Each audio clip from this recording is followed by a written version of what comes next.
Hi and hello friends, welcome to our channel. This is Narayan. So friends, ಇವತ್ತಿನ ಒಂದು ವಿಡಿಯೋದಲ್ಲಿ 6th ಸೆಮಿಸ್ಟರ್ನ income tax ಸಬ್ಜೆಕ್ಟ್ನ ಪ್ರಾಬ್ಲಮ್ನ solve ಮಾಡ್ತಾ ಹೋಗೋಣ. So ಈ ಒಂದು ಪ್ರಾಬ್ಲಮ್ ಬಂದ್ಬಿಟ್ಟು ಇನ್ಕಮ್ ಫ್ರಮ್ ಬಿಸ್ನೆಸ್ಗೆ ಸಂಬಂಧಪಟ್ಟಂಥ ಚಾಪ್ಟರ್ದು ಇನ್ಕಮ್ ಟ್ಯಾಕ್ಸ್ 2ನಲ್ಲಿ. ಸೊ ಈ ಒಂದು ಪೇಪರ್ ಬಂದ್ಬಿಟ್ಟು 2024 ಕೇಳಿರುವಂಥ paper, previous year question paper. So ಹಾಗಾದರೆ ಈ ಒಂದು ವಿಡಿಯೋದಲ್ಲಿ 4 ಮಾರ್ಕ್ಸ್ ಪ್ರಾಬ್ಲಮ್ನ ಸಾಲ್ವ್ ಮಾಡ್ತಾ ಹೋಗೋಣ. 4 ಮಾರ್ಕ್ಸಿಗೆ ಸಂಬಂಧಪಟ್ಟಂತೆ ಇನ್ಕಮ್ ಫ್ರಮ್ ಬಿಸ್ನೆಸ್ ಚಾಪ್ಟರ್ದು. ಸೊ ಈ ಒಂದು ಕ್ವಶನ್ ಈ ರೀತಿಯಾಗಿದೆ.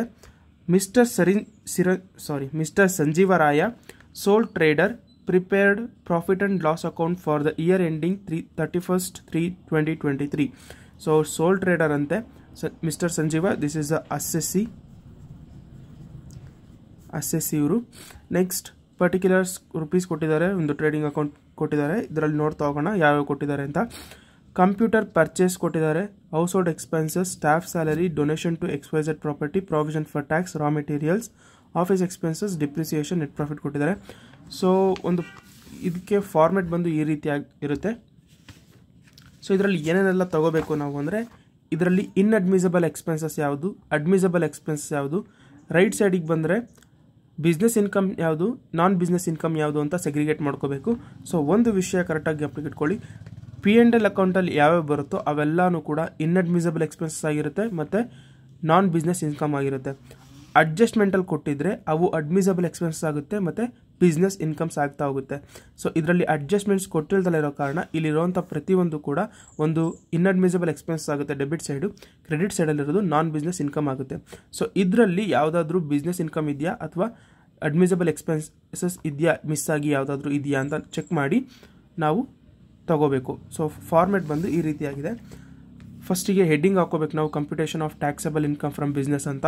ನೆಕ್ಸ್ಟು ಅಸೆಸ್ಸಿ ನೇಮ್ ಹಾಕಬೇಕು, ಸ್ಟೇಟಸ್ ಹಾಕಬೇಕು, previous year and assessment year ಹಾಕಬೇಕು, ಪರ್ಟಿಕ್ಯುಲರ್ಸ್ 2 rupees ಕಾಲಮ್ಸ್.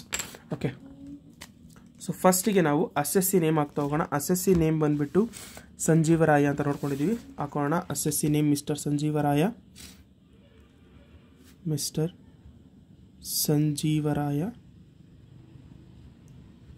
ಸ್ಟೇಟಸ್ ಬಂದ್ಬಿಟ್ಟು ಸೊ ಇಂಡಿಯಾದಲ್ಲಿರೋದ್ರಿಂದ that is resident. Previous year ಬಂದ್ಬಿಟ್ಟು ಇಲ್ಲಿ ಕೊಟ್ಟಿದ್ದಾರೆ for the year ending 31/3/2023.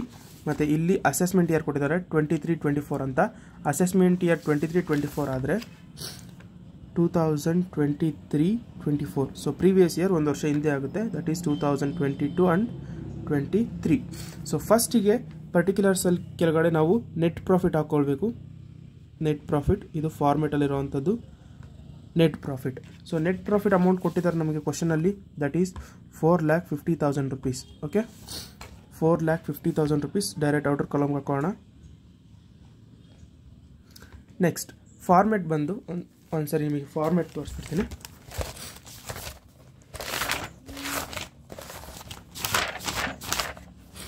So format ಬಂದು ಈ ರೀತಿಯಾಗಿದೆ. ನೆಟ್ ಪ್ರಾಫಿಟ್ ಹಾಕೋಬೇಕು. ನೆಕ್ಸ್ಟ್ ಅದಾದಮೇಲೆ inadmissible expenses, business income, over valuation of opening stock, under valuation of closing stock. Admissible expenses, non business income, under valuation of opening stock, over valuation of closing stock. So ಫಸ್ಟಿಗೆ ನಾವು net profit ತೊಗೊಂಡಿದ್ದೀವಿ. Next inadmissible expenses, business income, admissible expenses, non business income. ಈ ರೀತಿಯಾಗಿ ಫಾರ್ಮೆಟ್ನ follow ಮಾಡ್ಕೊಳ್ತಾ ಹೋಗಬೇಕು. So ಫಸ್ಟಿಗೆ ನಾವು inadmissible ಎಕ್ಸ್ಪೆನ್ಸಸ್ನ ನೋಡ್ಕೊಳ್ತಾ ಹೋಗೋಣ. ಇಲ್ಲಿ ಹಾಕೋಣ. ಸೊ ನೆಟ್ ಪ್ರಾಫಿಟಿಗೆ ಇನ್ಅಡ್ಮಿಸಬಲ್ ಎಕ್ಸ್ಪೆನ್ಸಸ್ನೆಲ್ಲ ಆ್ಯಡ್ ಮಾಡ್ಕೊಳ್ತಾ ಹೋಗಬೇಕು. ಆ್ಯಡ್ ಇನ್ಅಡ್ಮಿಸಬಲ್ ಎಕ್ಸ್ಪೆನ್ಸಸ್,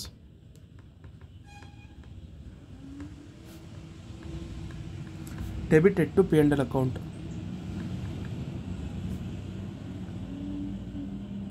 ಸೊ ಇದಿಷ್ಟು ನಾವು ಬರೀಲೇಬೇಕು. ಓಕೆನಾ? ಸೊ ಫಸ್ಟಿಗೆ ಇನ್ಅಡ್ಮಿಸಬಲ್ ಎಕ್ಸ್ಪೆನ್ಸ್ ಯಾವಿದೆ ಅಂತ ನೋಡ್ತಾ ಹೋಗೋಣ. ಸೊ ಕ್ವಶನ್ ನೋಡೋದಾದರೆ ಕಂಪ್ಯೂಟರ್ ಪರ್ಚೇಸ್ಡ್, ಸೊ ಇದು ಕೂಡ inadmissible expenses. House hold expenses, ಇದು ಕೂಡ inadmissible expenses. So inadmissible expenses ಏನು ಅಂದರೆ ಬಿಸ್ನೆಸ್ ಎಕ್ಸ್ಪೆನ್ಸಸ್ಗೆ ಸಂಬಂಧ ಪಡೆದಲೇ ಇರುವಂಥ ಎಕ್ಸ್ಪೆನ್ಸಸ್. ಸೊ ಇಲ್ಲಿ ಕಂಪ್ಯೂಟರ್ ಪರ್ಚೇಸ್ ಕೊಟ್ಟಿದ್ದಾರೆ, ಬಿಸ್ನೆಸ್ ಪರ್ಪಸ್ಗೆ ಅಂತ ಕೊಟ್ಟಿಲ್ಲ. ಸೊ ಅದು ಮನೆ ಕೂಡ ಆಗಿರ್ಬೋದು. ಹೌಸ್ ಹೋಲ್ಡ್ ಎಕ್ಸ್ಪೆನ್ಸಸ್, ಹೌಸಿಗೆ ಖರ್ಚು ಮಾಡಿರುವಂಥ ಎಕ್ಸ್ಪೆನ್ಸಸ್ನ ಬಿಸ್ನೆಸ್ ಎಕ್ಸ್ಪೆನ್ಸಸ್ ಅಂತ ನಾವು ಕರೆಯೋದಕ್ಕಾಗೋದಿಲ್ಲ. ಸ್ಟಾಫ್ ಸ್ಯಾಲರಿ ಬಂದುಬಿಟ್ಟು ಬಿಸ್ನೆಸ್ಸಲ್ಲಿರುವಂಥ ಸ್ಟಾಫ್ಸಿಗೆ ಕೊಡುವಂಥ ಸ್ಯಾಲ್ರಿ ಆಗಿರುತ್ತೆ. ಸೊ ಇದು ಅಡ್ಮಿಸಬಲ್ ಎಕ್ಸ್ಪೆನ್ಸಸ್ ಆಗಿರುತ್ತೆ. ಸೊ P&L ಕೊಟ್ಟಿರುವಂಥ ಅಡ್ಮಿಸಬಲ್ ಎಕ್ಸ್ಪೆನ್ಸಸ್ನ ನಾವೆಲ್ಲೂ ಟ್ರೀಟ್ ಮಾಡೋ ಅವಶ್ಯಕತೆ ಇಲ್ಲ, ಇದನ್ನು ಇಗ್ನೋರ್ ಮಾಡಬೇಕು. Next donation to XYZ party. So ಯಾವುದೋ ಒಂದು ಕಂಪನಿಗೆ ಯಾವುದೋ ಒಂದು ಪಾರ್ಟಿಗೆ ಡೊನೇಷನ್ ಕೊಟ್ಟಿದ್ದಾರಂತೆ, ಸೊ ಅದು ಕೂಡ ಬಿಸ್ನೆಸ್ಸಿಗೆ ಎಕ್ಸ್ಪೆನ್ಸಸ್ ಆಗಿರೋದಿಲ್ಲ, ಇದು ಇನ್ಅಡ್ಮಿಸಬಲ್ ಎಕ್ಸ್ಪೆನ್ಸಸ್ ಆಗುತ್ತೆ. ಪ್ರಾವಿಷನ್ ಫಾರ್ ಟ್ಯಾಕ್ಸ್, ಇದು ಕೂಡ ಇನ್ಅಡ್ಮಿಸಬಲ್ ಎಕ್ಸ್ಪೆನ್ಸಸ್. ರಾ ಮೆಟೀರಿಯಲ್ಸ್ ಅಂತ ಕೊಟ್ಟಿದ್ದಾರೆ, ಅದು ಕೂಡ ಇನ್ಅಡ್ಮಿಸಬಲ್ ಆಗುತ್ತೆ. ಆಫೀಸ್ ಎಕ್ಸ್ಪೆನ್ಸಸ್, ಆಫೀಸ್ ಅಂದರೆ ಬಿಸ್ನೆಸ್ಸಿಗೆ ಸಂಬಂಧಪಟ್ಟಿರುವಂಥದ್ದು. ಆಫೀಸ್ ಅಂತ ಬಂದಾಗ ಇದು ಇಗ್ನೋರ್ ಮಾಡ್ತಾ ಹೋಗಬೇಕು, ಯಾಕಂದರೆ ಇದು ಅಡ್ಮಿಸಬಲ್ ಎಕ್ಸ್ಪೆನ್ಸಸ್ ಅಡ್ಜಸ್ಟ್ಮೆಂಟಲ್ಲಿ ಕೊಟ್ಟಿದ್ರೆ ಮಾತ್ರ ಕನ್ಸಿಡರ್ ಮಾಡಿ ನಾವು ಹಾಕ್ಕೋಬೇಕು. ಇಲ್ಲಿ P&L ಅಕೌಂಟಲ್ಲಿ ಕೊಟ್ಟಿದ್ರು ಅಂದರೆ ಅದನ್ನು ಇಗ್ನೋರ್ ಮಾಡ್ತಾ ಹೋಗಬೇಕು. Next depreciation allowed as per IT act. So depreciation ಇದು ಕೂಡ ಬಿಸ್ನೆಸ್ಸಿಗೆ ಸಂಬಂಧಪಟ್ಟಿದ್ದು, ಇದು ಕೂಡ ಇಗ್ನೋರ್ ಮಾಡ್ತಾ ಹೋಗಬೇಕು. ನೆಕ್ಸ್ಟ್ ಇಂಟ್ರೆಸ್ಟ್ ಆನ್ ಸೆಕ್ಯೂರಿಟೀಸ್ ಬಂದುಬಿಟ್ಟು ನಾವು ಯಾವುದೋ ಒಂದು ಸೆಕ್ಯೂರಿಟೀಸಲ್ಲಿ ಇನ್ವೆಸ್ಟ್ ಮಾಡಿರ್ತೀವಿ, ಸೊ ಅದರಿಂದ ಇಂಟ್ರೆಸ್ಟ್ ಬರ್ತಾ ಇದೆ. ಸೊ ಇದು ಬಿಸ್ನೆಸ್ಸಿಗೆ ಸಂಬಂಧಪಟ್ಟಿದ್ದಲ್ಲ, ನಾನ್ ಬಿಸ್ನೆಸ್ಸಿಗೆ ಸಂಬಂಧಪಟ್ಟಿದ್ದು, ಇದು ಕೂಡ ನಾನ್ ಬಿಸ್ನೆಸ್ ಇನ್ಕಮ್ ಆಗುತ್ತೆ. Next casual income. ಸೊ ನಮಗೆ ಬಿಸ್ನೆಸ್ ಬಿಟ್ಟು ಬೇರೆ ಯಾವುದೋ ಒಂದು ಸೋರ್ಸಿಂದ ನಮಗೆ ಇನ್ಕಮ್ ಬರ್ತಾ ಇದೆ ಅಂದರೆ ಅದನ್ನು ನಾವು ನಾನ್ ಬಿಸ್ನೆಸ್ ಇನ್ಕಮ್ ಆಗಿ ಕನ್ಸಿಡರ್ ಮಾಡ್ತಾ ಹೋಗ್ತೀವಿ. ಸೊ ಇದಿಷ್ಟು ನಾವು ಕ್ವಶನ್ ನೋಡಿದ್ವಿ. ಈಗ ಆನ್ಸರ್ ಮಾಡ್ತಾ ಹೋಗೋಣ. ಹಾಗೆ inadmissible expenses debited to P&L account. So ಹಾಗಾದರೆ ಕಂಪ್ಯೂಟರ್ ಪರ್ಚೇಸ್ ಕೂಡ ಇನ್ಅಡ್ಮಿಸಬಲ್ ಎಕ್ಸ್ಪೆನ್ಸಸ್ ಹಾಕೊಳ್ತಾ ಹೋಗೋಣ. ಕಂಪ್ಯೂಟರ್ ಪರ್ಚೇಸ್ಡ್,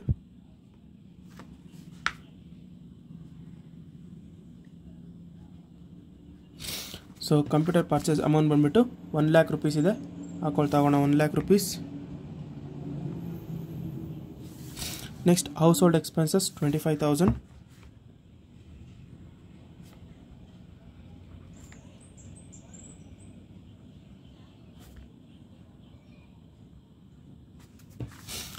ಸ್ಟಾಫ್ ಸ್ಯಾಲರಿ ಬಂದುಬಿಟ್ಟು ಅಡ್ಮಿಸಬಲ್ ಎಕ್ಸ್ಪೆನ್ಸಸ್, P&L ಅಕೌಂಟ್ ಇರೋದ್ರಿಂದ ಇಗ್ನೋರ್ ಮಾಡಬೇಕು.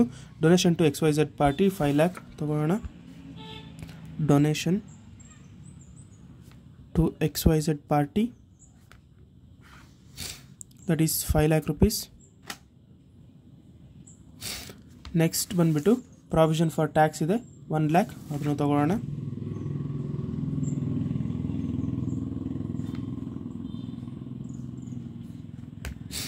₹1 lakh.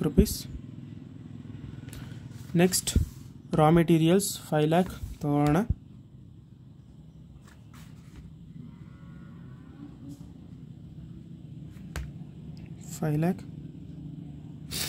After that office expenses. So admissible expenses P&L account ಇರೋದ್ರಿಂದ ಇಗ್ನೋರ್ ಮಾಡಬೇಕು. Depreciation admissible expenses P&L account ಇರೋದ್ರಿಂದ ಇಗ್ನೋರ್ ಮಾಡ್ತಾ ಹೋಗಬೇಕು. ನೆಟ್ ಪ್ರಾಫಿಟ್ ತೊಗೊಂಡಿದ್ದೀವಿ. ನೆಕ್ಸ್ಟ್ ಸೊ ಇದನ್ನು ಟೋಟಲ್ ಮಾಡಿಕೊಡ್ರೆ ನಮಗೆ ಟೋಟಲ್ ಅಡ್ಮಿಸಬಲ್ ಎಕ್ಸ್ಪೆನ್ಸಸ್ ಸಿಗ್ತಾಗುತ್ತೆ. 1,25,000, 6,25,000, 7,25,000, 12,25,000 rupees ಆಗುತ್ತೆ. ಹಾಕೋಣ 12,25,000.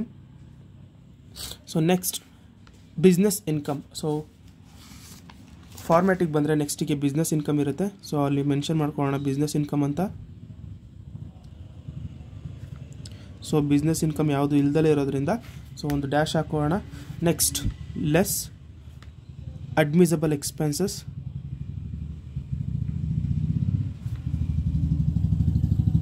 ಸೊ ಇದು ಯಾವುದು ಇಲ್ದಲೇ ಇರೋದ್ರಿಂದ ಡ್ಯಾಶ್ ಹಾಕೋಣ. Next non business income.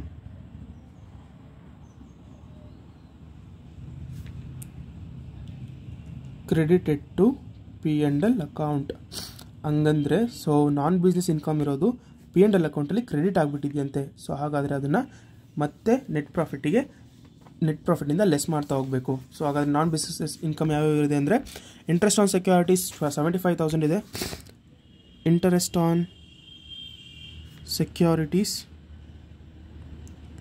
It is of ₹75,000. So less ಮಾಡಬೇಕಾಗಿರೋದ್ರಿಂದ ಒಂದು ಬ್ರಾಕೆಟ್ ಹಾಕೋಣ, ಈಸಿಯಾಗಿ ಗೊತ್ತಾಗುತ್ತೆ, ಇಲ್ಲಾಂದರೆ ಮರ್ತೋಗ್ಬಿಡ್ತೀವಿ. ಕ್ಯಾಶುವಲ್ ಇನ್ಕಮ್ 5 lakh rupees ಹಾಕೋಣ. Casual income 5 lakh rupees. So total ಮಾಡಿದ್ರೆ ನಮಗೆ 5,75,000 ಇದಕ್ಕೂ ಒಂದು ಬ್ರಾಕೆಟ್ ಹಾಕೋಣ. ಸೊ ಈಗ ನಾವು ಆ್ಯಡ್ ಬ್ಯಾಕ್ ಮಾಡ್ಕೊಂಬಂದರೆ 4,50,000 ಈಸ್ ನೆಟ್ ಪ್ರಾಫಿಟ್. ಸೊ ಅದಕ್ಕೆ ನೆಟ್ ಪ್ರಾಫಿಟಿಗೆ ಇನ್ಅಡ್ಮಿಸಬಲ್ ಎಕ್ಸ್ಪೆನ್ಸಸ್ನ ಆ್ಯಡ್ ಮಾಡ್ಕೊಳ್ತಾ ಹೋಗಬೇಕು. ದಟ್ ಈಸ್ 12,25,000 rupees ಪ್ಲಸ್ 12,25,000 ನಮಗೆ 16,75,000 ಬರುತ್ತೆ. ಸೊ ಅದಕ್ಕೆ ಬಿಸ್ನೆಸ್ ಇನ್ಕಮ್ನ ಆ್ಯಡ್ ಮಾಡಬೇಕು. ಬಿಸ್ನೆಸ್ ಇನ್ಕಮ್ ಇಲ್ಲ. ಅಡ್ಮಿಸಬಲ್ ಎಕ್ಸ್ಪೆನ್ಸಸ್ನ ಲೆಸ್ ಮಾಡಬೇಕು. ಅಡ್ಮಿಸಬಲ್ ಎಕ್ಸ್ಪೆನ್ಸಸ್ ಇಲ್ಲ. ನಾನ್ ಬಿಸ್ನೆಸ್ ಇನ್ಕಮ್ಸ್ನ ಲೆಸ್ ಮಾಡಬೇಕು. ಸೊ ನಾನ್ ಬಿಸ್ನೆಸ್ ಇನ್ಕಮ್ 5,75,000 ಇದೆ. ಲೆಸ್ ಮಾಡೋಣ 5,75,000. ಸೊ ನಮಗೆ 11 lakh rupees ಸಿಗ್ತಾ ಹೋಗುತ್ತೆ. So 11 lakh is